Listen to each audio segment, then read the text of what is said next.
My name is John Darcy. I'm a director of business development here at SkyBridge, and we're very excited to welcome you for a special webinar, something a little different than we often do on these webinars, but are going to have a lot of fun today with a great guy that we've gotten to know, especially over the last year or so. So excited to bring his commentary both on his life, career, and post-career activities as well. And that is Mr. Jeremy Roenick. To those of you who are big hockey fans, I'm sure many people joining today are big hockey fans. He's a man who needs no introduction, but I'm going to give him that introduction anyways. JR, as he is affectionately known, is a 9-time NHL All-Star and a 2-time member of the U.S. Olympic men's ice hockey team. He's a native of Boston, and after a successful junior hockey career that included, multiple state titles over there at Thayer Academy, he was drafted by the Chicago Blackhawks 8th overall in the 1988 NHL entry draft. He made his debut with the Blackhawks only a year later at the age of 19, and he made the first of 9 NHL All-Star Game appearances in 1991, and that was the first of 3 seasons where he put up more than 100 points in each of those seasons. In 1992, JR helped Chicago reach the Stanley Cup Finals for the first time since 1973, and during that playoff run, he recorded 18 points in 20 playoff games. Later with the Phoenix Coyotes, Roenick was the only player in league history to lead his team in goals, assists, points, and penalty minutes in 2 different seasons. I think that perfectly sums up the type of player that he was, always causing problems, but good problems or good trouble, as they say. He also played in 6 Game 7s, and I think this also sums up the type of player and person that he is. In those 6 Game 7s, he scored 6 goals, which represented the second most in NHL history. During Stanley Cup playoff games. He played twice in the Olympics, earning a silver medal with the U.S. team at the 2002 Olympic Winter Games in Salt Lake City, Utah. And altogether, JR scored 23 goals and had 25 assists while wearing that Team USA sweater in international competition. He spent his last 7 years playing with the Flyers in Philadelphia, the LA Kings, the Phoenix Coyotes, as I mentioned, and the San Jose Sharks. And he finished his career as the second highest American-born goal scorer in NHL history. I'm going to editorialize here a little bit. The fact that he's not in the Hall of Fame is an absolute travesty, and hopefully that gets rectified here shortly. But in total, JR scored 513 goals in his career, 703 assists in 1,363 career games. But his proudest achievement by far, I know, for JR is his beautiful wife, Tracy, as well as his kids, his son, Brett, and his daughter, Brandy. I'm going to turn it over to Anthony Scaramucci to host the majority of the interview, but I'm going to selfishly interject with some questions. We also want this to be very interactive, so please submit your questions using that Q&A box at the bottom of your video screen on Zoom. Anthony, if people are joining, they probably know you, but Anthony is the founder and managing partner of SkyBridge Capital, which is a global alternative investment firm. He's the chairman of SALT. And I think as JR was saying before we went live, JR is maybe one of the only people that's offended more people than Anthony has. But with that, I'll turn it over to Anthony. We're going to try to set the record straight today. But John, not that I ever editorialize your introductions, but I wouldn't have called the wife beautiful. I'm looking at the penalty minutes here, and I would have called her like polite or nice or something like that. I don't know if I'd be called beautiful. I would just said hot. All right, we see that. All right, we have license. Then you have license. Because Jeremy's the guy. When I was a kid, I was a pretty smart kid. When I walked into the bar, I'd look over at that SOB and I'd say, "Okay, where's that guy's girlfriend? I got to stay as far away from that guy and his girlfriend as possible, so I don't get knocked out in this bar." Okay, but Jeremy, thank you so much for joining us. You're in addition to your career as a hockey player. As a radio and television personality, you're also a great motivational speaker, and you're also somebody that's a champion of young people. And so we have great admiration for all of that. Thank you. I want you to explain the hockey mentality. What does it take to be great on the ice, and how do we transfer that into greatness in life and business? It's a great question. And I think one thing about my sport, and the sport of hockey, unlike basketball, unlike baseball, unlike football or any of these sports, hockey, you rely on finding and getting used to an alternate form of transportation, right? That's my best way of describing it. So you have to learn to do the things that you do on your normal feet and on edges that are that on skate blades that are like so small. So to have the determination and the wherewithal to know that it's going to be frustrating, it's going to be hard, it's going to be painful, because when you put these skates on, they're not the most comfortable things that you have to put on. So it's not like just going into your backyard, picking up a basketball and throwing a couple shots, getting pitching with your dad or your brothers or your friends, or picking up a football game. You need specific entities and specific things to be able to play hockey. So number one, you have to have the fortitude. You have to have the desire and the love for the game to push through some of the characteristics that hockey brings. It's not the cheapest sport to play. So I think for the hockey player, you get a total different amount of respect for the game, for what you have to do and what you have to put into it to become successful. Now, then when you get onto the game and you play a game that is so physical, it is so fast, it is so in your face type of game, you have to build thick skin, Anthony. You have to have that drive. You have to have that ability to withstand pain. You have to have that ability to withstand a lot of things that hockey brings that other sports don't bring. So, I learned that at an early age. I learned that pain was a way of pushing me forward. I'll tell you a funny story. So when I became a pro hockey player, my dad would watch every single game on television. And when I started a game, and if something happened in the first period where I got cut or blood was dripping down my face, my dad would turn to my mom and go, "It's all over. He's going to have a great game. He's going to dominate this game because he's in it. He's in the game. He's invested. Now he's going to get mad. And when you get mad, you show a different kind of determination that I showed, that I'm going to take you to the cleaners. I'm going to take you to the wall." So I think, becoming a hockey player at such an early age taught me to be able to be durable, to withstand a lot of pressures and a lot of the tough parts that life brings. And, I always wanted to do something different than everybody else. I wanted to be the guy that everybody relied on. And, hockey really, really trained me inside and trained my brain to make sure that I never quit or I wasn't denied. It's a great story. It's great motivational ideas and concepts. The thing that sticks out to me is the thickness of skin.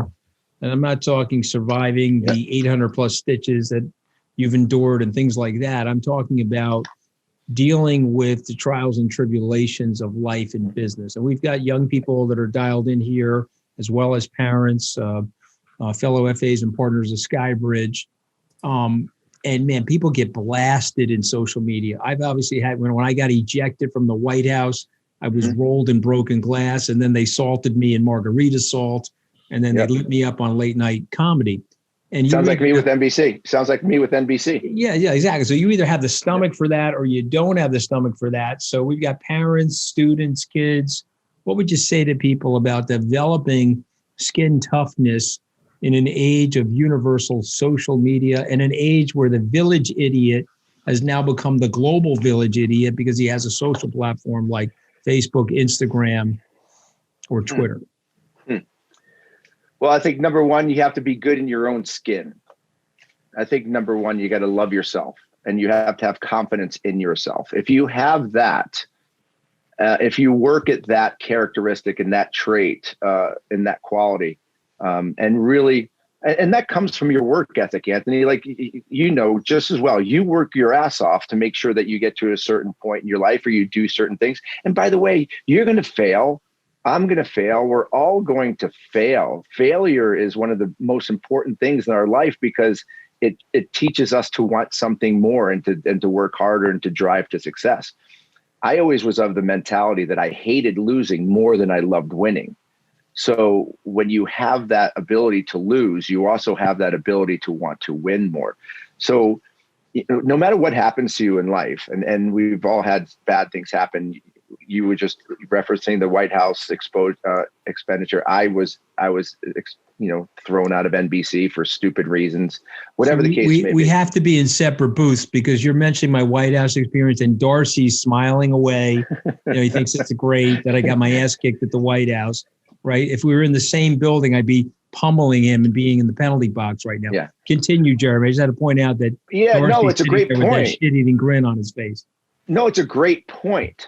But I think in continuing with that mentality, the people that are going to be successful are the people that don't let those situations bring you down, and they don't let them affect you, or that's not your end game.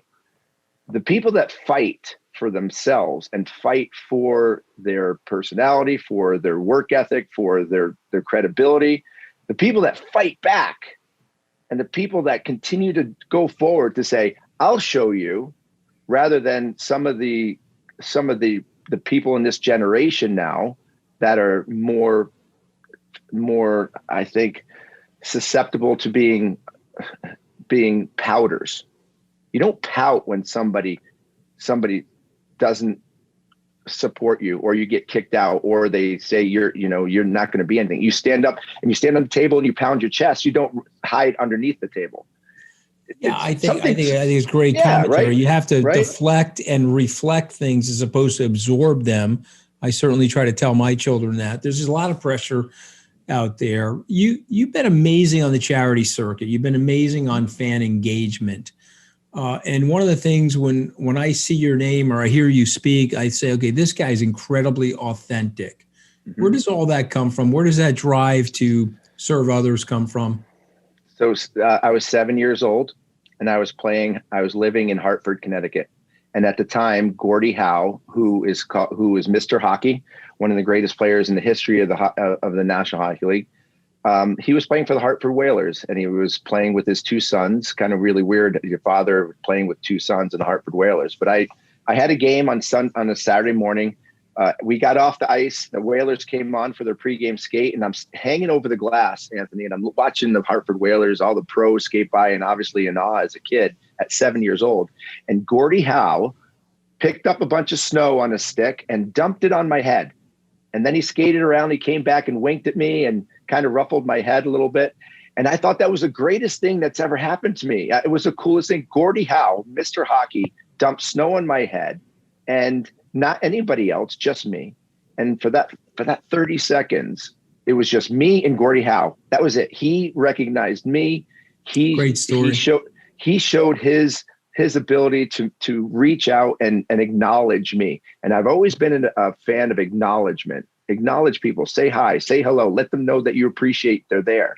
So when Gordie Howe did that to me, it gave me a story that for him, it was nothing. He's just dumping snow. He's having fun. For him, it was nothing. For me, it was a lifelong story. And I knew that I could do that, and I can create stories like that for thousands and thousands and millions of kids by just acknowledging them, show them that I appreciate them being there. I'd throw pucks up in the stands, make sure I'd reach my hand through the camera hole during commercials, grab popcorn out of a kid's bag and eat it, take his hat, put it on, because I wanted to give people a lifelong story, but also to say, hey, thanks for being here, man. I really appreciate you being a fan, because if it wasn't for the fans, we'd just be a regular beer hockey league team down the way with a designated beer buyer. So I love the story. I want to switch to your grit. I saw an interview with Dan Patrick. You had an interview with Dan Patrick a few years ago. It looked like you had, I don't know, probably 800 stitches in your head. You looked like you were about to join the sequel of Young Frankenstein. And I'm sitting there saying to myself, man, this guy is one tough SOB. Is that true? Am I reading that right? Did you have about 800 stitches in your head? 800 stitches in this way. Yeah. I mean, we've got this kid Villar in the Mets now. Yeah. He busted his nose the other day. He wants to get back in the lineup. I love that. I love that too about him. But give us the mentality, give us the sentiment of Jeremy Roenick with 800 stitches in his head doing an interview like that.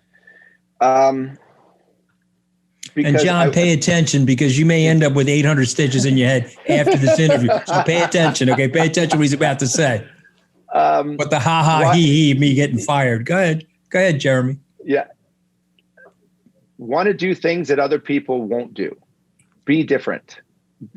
For me, I wanted to be the guy that if somebody, like, I'll catch a rattlesnake when it's sitting in front of me. I tried to jump on an alligator because it was there, and I'll do that because my buddy wouldn't.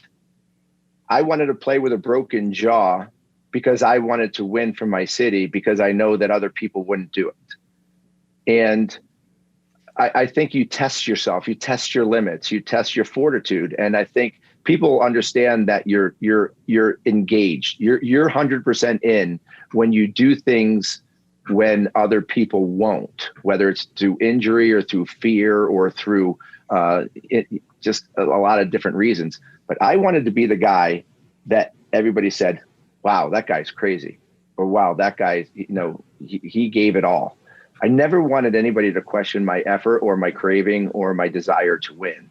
And no matter what the case may be, I'll always heal.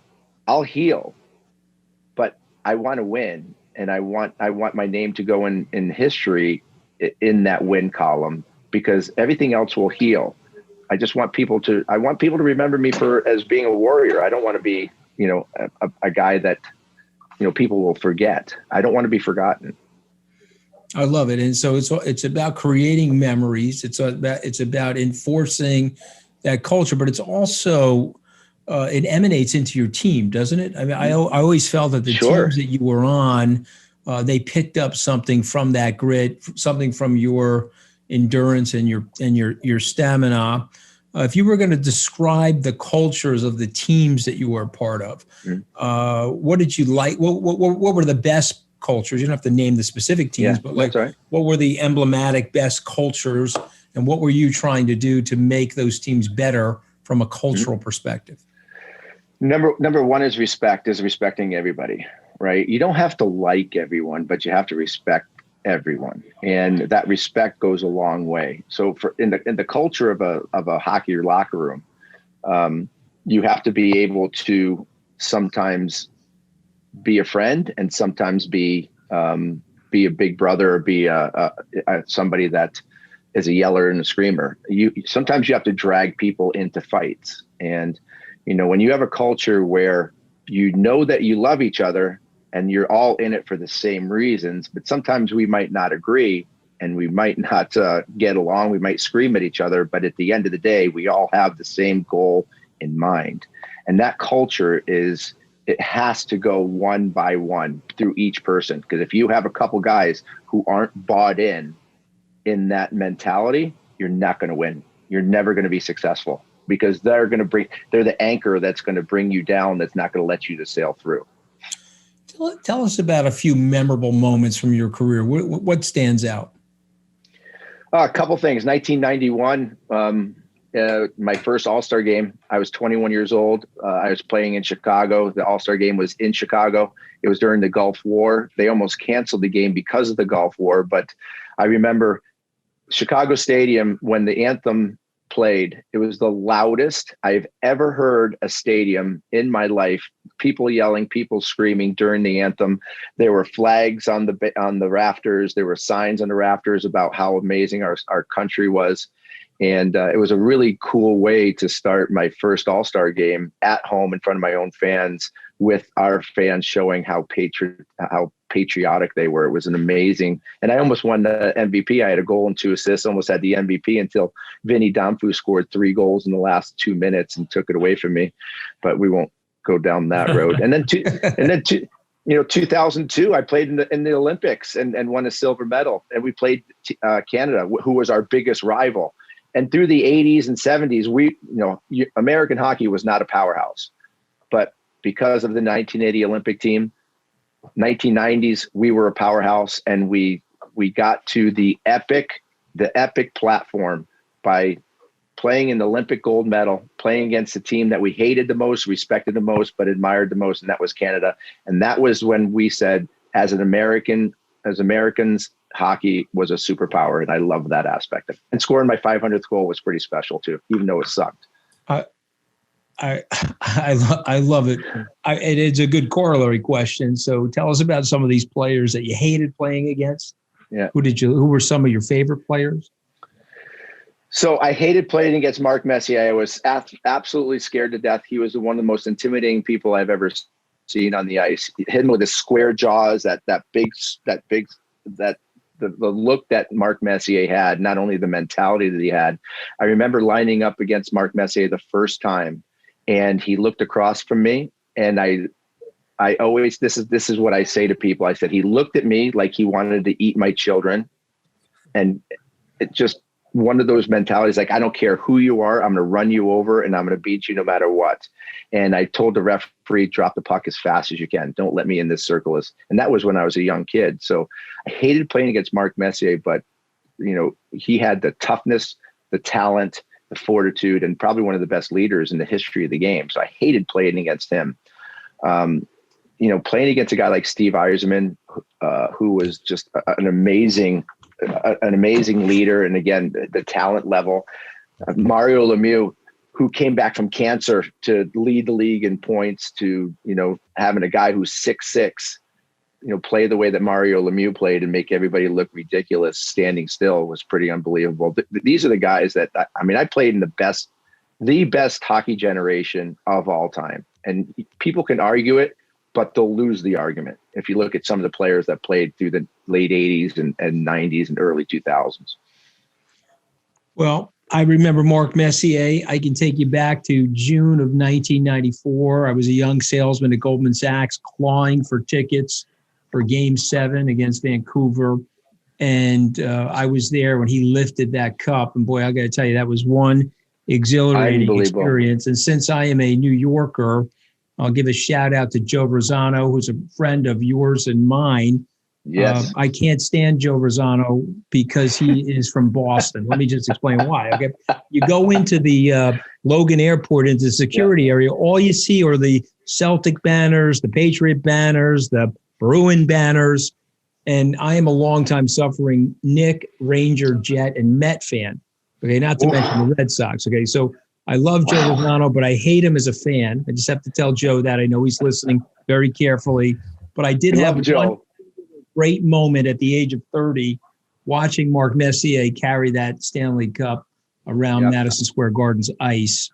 How different is playoff hockey from the regular season? How hard is it to make the Stanley Cup finals?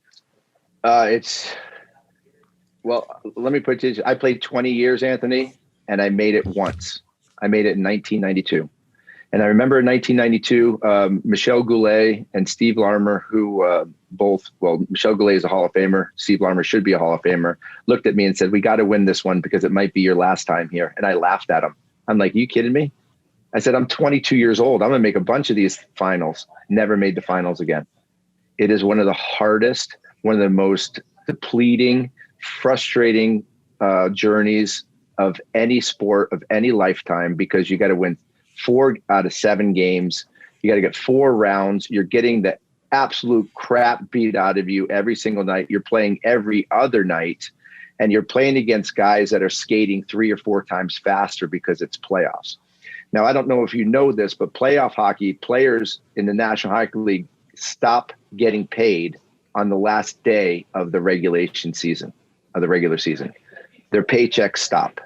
So the playoffs, granted, they get bonuses, but nothing compared to the salaries that they make, but they get bonuses. But they play in playoffs to win the Stanley Cup. That's how storied this trophy is. It's the hardest trophy to win in sports, and the guys play their best hockey when they're not getting paid. And that tells you a lot about the character and desire and what really means the most to hockey players, is they want to carry that Stanley Cup around. I don't know if you watched a few years back, the Washington Capitals won the Stanley Cup against Las Vegas Knights. Alex Ovechkin showed the world how to party and how to celebrate winning a Stanley Cup. There was never, I think he was drunk for 3 months straight with the cup. He drank out of the cup. He celebrated like there was no other. He actually won the MVP, the Conn Smythe, for the most talented, for the best player of the playoffs. He didn't even pick it up. He threw it on the bench, didn't even look at it, wanted to go back to get that Stanley Cup. And he celebrated it more and better than anyone else. And this is a Russian superstar. And that tells you how hard it is and how great it is to win the Stanley Cup. And I never got to do it. So you pivot to life after hockey. This is really tough for athletes.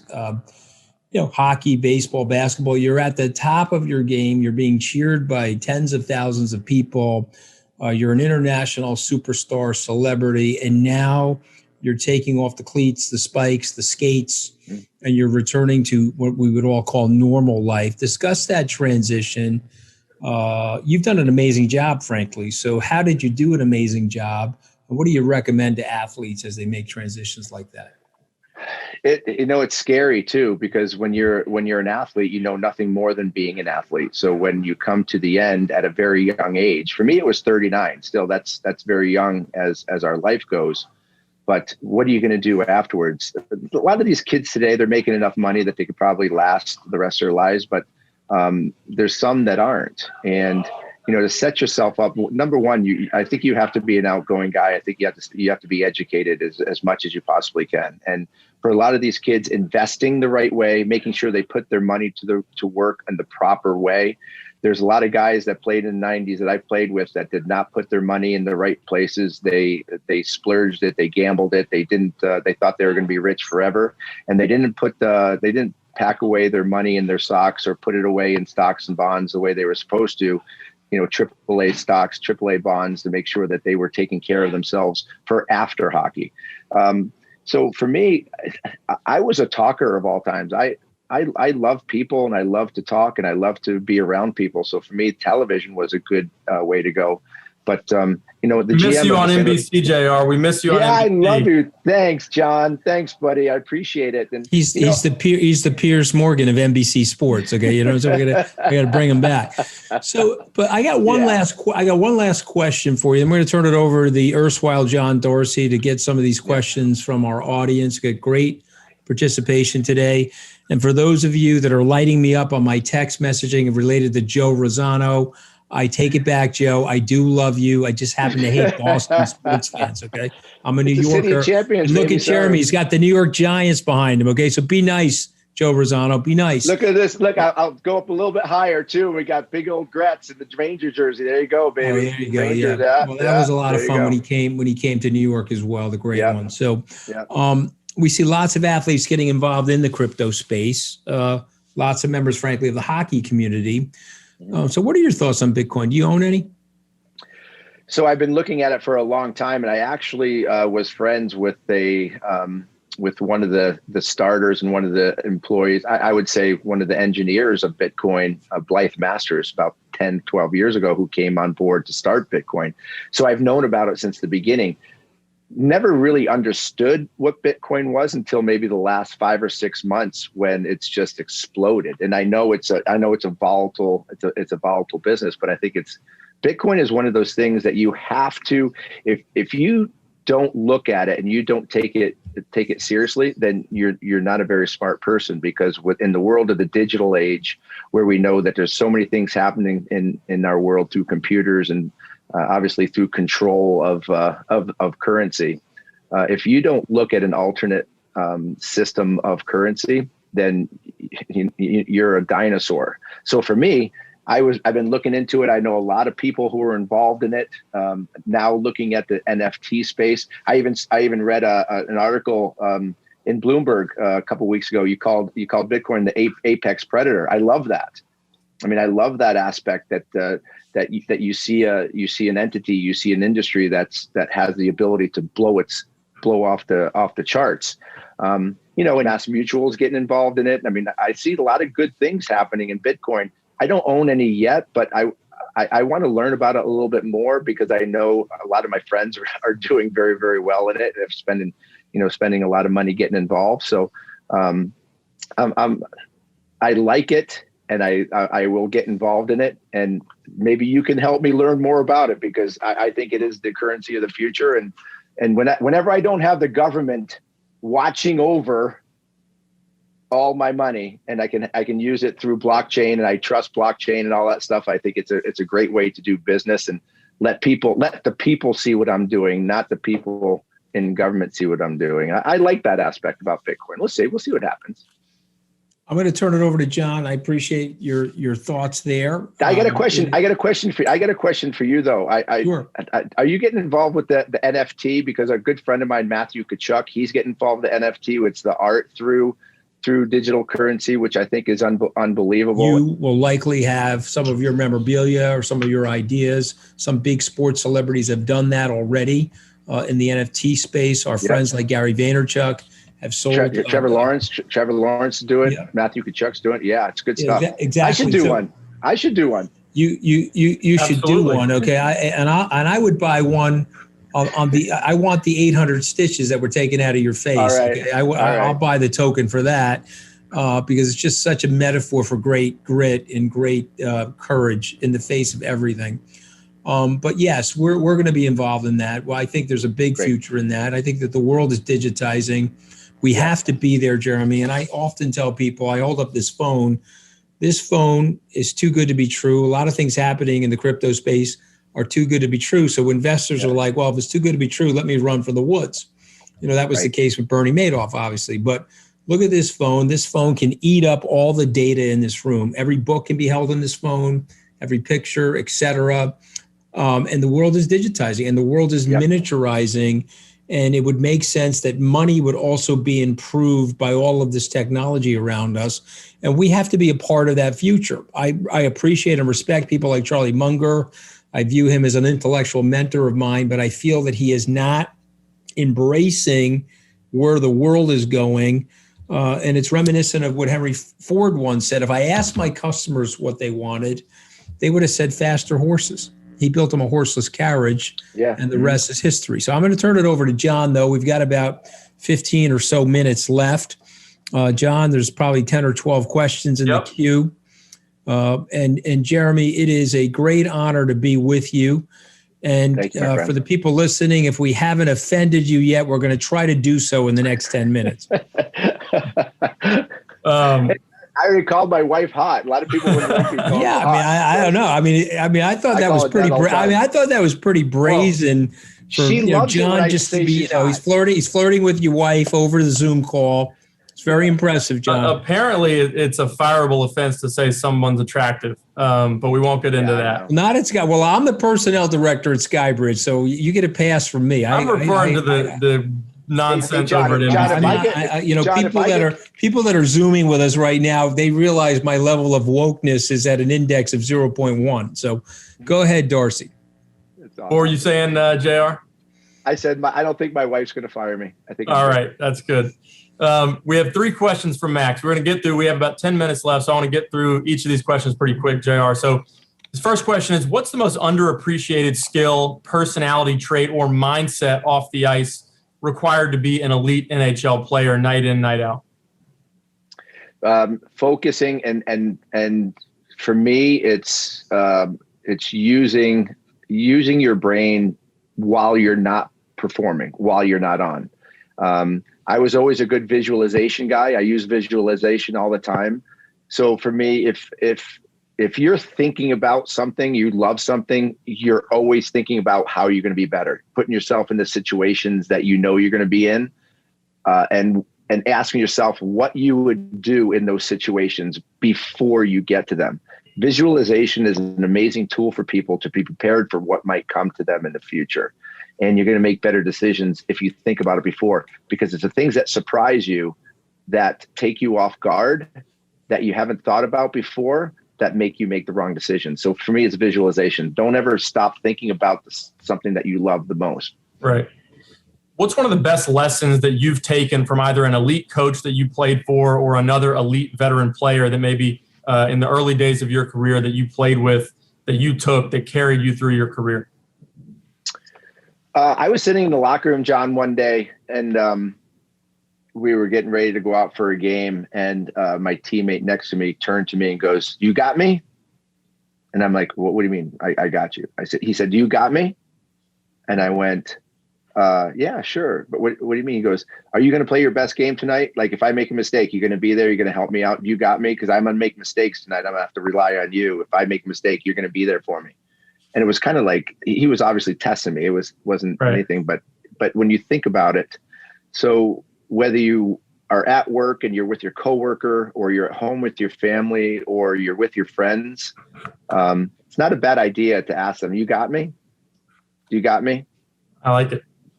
It's because that makes you accountable, and it makes you accountable to be as good as you can be because somebody else is asking you to be. Last question from Max. One night out at a bar in Scottsdale, which former teammate do you want to go out with that night? That's a tough one. Chris Chelios, no question about it. Chris Chelios. The guy can drink more beer than anybody I've ever seen and wake up the next morning and look like he never touched it. So it's pretty amazing. Another legend. So we have a question from an anonymous attendee about, did you ever grow up in the DC area at all playing for either the Little Caps or the Fairfax team? And did you ever want to play for the Caps? I did. I lived in 1980 to 1983, I lived in Fairfax County, played for the Washington Metros, and we turned it into the Junior Caps, I think in 1982. So I grew up Washington Capitals fan, went to Landover to watch games for the Caps. And so I grew up in the area and have become, I would say secondary fan of Washington Capitals because Boston Bruins were always my favorite. Sorry, Anthony. Right. No, I'm at peace. I'm getting lit up from Joe Rosano fans. I'm at peace, Jeremy. What can I tell you? That if the Rangers or the Mets win another thing in my lifetime, I'll be at total peace. Joe's a popular man. I'm telling you, he's a great man. I love him. In my personal bracket for this playoff season, I have my Carolina Hurricanes beating the Boston Bruins. I think going through that gauntlet of that division this year has prepared the Bruins for greatness. So. That's what I've got. I know Rod Brendamore a little bit, right? Yeah. Another just gritty guy. I do. Great Rod guy. the Bod. Rod the Bod. They had to kick him out of the They had to kick him out of the training room because he wouldn't leave. He spent all of his time in there. Yeah. You just look at Brendamore's face and you're like, that guy is tough as nails. He just has that hockey look to him. But Jerry, he's chiseled out of stone. 100% chiseled out of stone. Still. Yeah. He's like more fit than anybody on the team. But Jerry's asking the toughest goalies to score against in your career. And he needs a good Eddie the Eagle story. Yeah, Marty Brodeur was the hardest for me. And he would go like this. If the net was here, as he was standing in front of the net, he'd stand over here and he'd give me the whole side of the net and I'd shoot there and he'd go like this. And he'd laugh at me. And if I was standing in front of the net, he'd take his stick and he'd go, and he'd right in where there's no padding, in between my legs where there's no padding, and drop me like a stone. He frustrated me like crazy. An Eddie Belfour story that I have tons of them, but Eddie Belfour never wanted you to shoot above his knees in the first 10 minutes of practice. Dave Manson, who was a beast of a man, first shot, whistled a slap shot in practice right by Ed's ear. Next time Dave Manson came down to shoot a puck on Eddie Belfour, Eddie flew out of the net and literally clotheslined Dave Manson with a cross check across the face at center ice. And the whole team fought for about 10 minutes because Dave Manson. So after that day, not one person ever shot a puck over the knees on Ed Belfour in the first 10 minutes of practice because we knew we were going to get our asses kicked by him if we did. Right. Ken is asking, who do you like? I said I like my Carolina Hurricanes. Who do you like to win the Stanley Cup this year? And how important do you think for a team like the Islanders, having somebody like Barry Trotz on the bench is for a hockey team's success? Well, the coach sets the tone. They put in place the system. They put in place the mentality. They make sure that the right players are teamed with the right people, and you have to have a mentality. I think Barry Trotz is perfect as a perfect coach for the New York Islanders. You see what they've done over the last couple of years, being one of the best defensive teams in the National Hockey League. Then you put a guy like Lou Lamoriello in the press box that puts people on the ice and sets a mentality. That is a tough team to beat, and Pittsburgh has their hands full for sure. But I think Colorado is going to win. I think they're going to bring it all together in playoffs. I think the regular season they were going through the motions because they knew they had a team that could win. And they're battling hard against Minnesota. But if they can get past Minnesota, through Minnesota. If they can get past them, No, not playing. No, Dallas is Vegas. So they're playing. Yeah, St. Louis. They can get past St. Louis easily. They get past St. Louis easily, which they seem like they are. I don't see them letting out. I think Colorado is too deep of a team. Dr. Peter is asking whether you wish you ever played for the Bruins. I actually had a chance to play for the Bruins in 2001. They offered me the biggest contract in the history of the Boston Bruins, and I said no because they just traded away Billy Guerin. So I said, how can you trade away Billy Guerin and want to win a Stanley Cup, and now you're trying to get me? So if they kept Billy Guerin, I would have signed in Boston in 2001, but they were going the wrong way. Right. Who was the smartest in terms of their hockey sense player that you ever played with? Probably that I ever played with. I mean, I played with so many different people in my lifetime. Mike Modano, I've played with him on Olympic teams. I've played in All-Star games with, Mario Lemieux, with Wayne Gretzky. I've played with the smartest guys in the world. Michel Goulet was probably, who not many people know of, is a Hall of Famer, 500 goal scorer, probably the most intelligent, smartest hockey mind that I played with, at least. Andrew is asking, we're going to ask two more questions here. His wife is from Montreal. Is it true that because women from Quebec are tougher than the men, that's why fighting is still a big part of hockey? That's fantastic. I'm not going to argue with her because she'll probably find me and beat the crap out of me. So no, I love Canadians. I love the Quebec aspect too, because I love the French Canadians. I think their love for hockey up there and their knowledge of hockey and their passion for it. I've always had a soft spot for a lot of the hockey fans up there in Toronto and up in Quebec and Montreal, all over the place. All right, last question. Are you going to come back to us on TNT or on ESPN? What's next for JR? I don't know. It's up to them. I mean, I would love to come back on television because one of the greatest things that I've ever done has been able to sit on a set and join people in their living room and help them understand hockey, talk about hockey, teach them about hockey, and give them real, true analysis, not this mumbo jumbo cliched, crap that we see a lot where you can pretty much, it's a blanket statement you can say about every game without even watching it. I want to tell people what I'm seeing. I want to tell people what went wrong, what was good, what players were bad, what players were great, why the referees stunk, why the referees were great.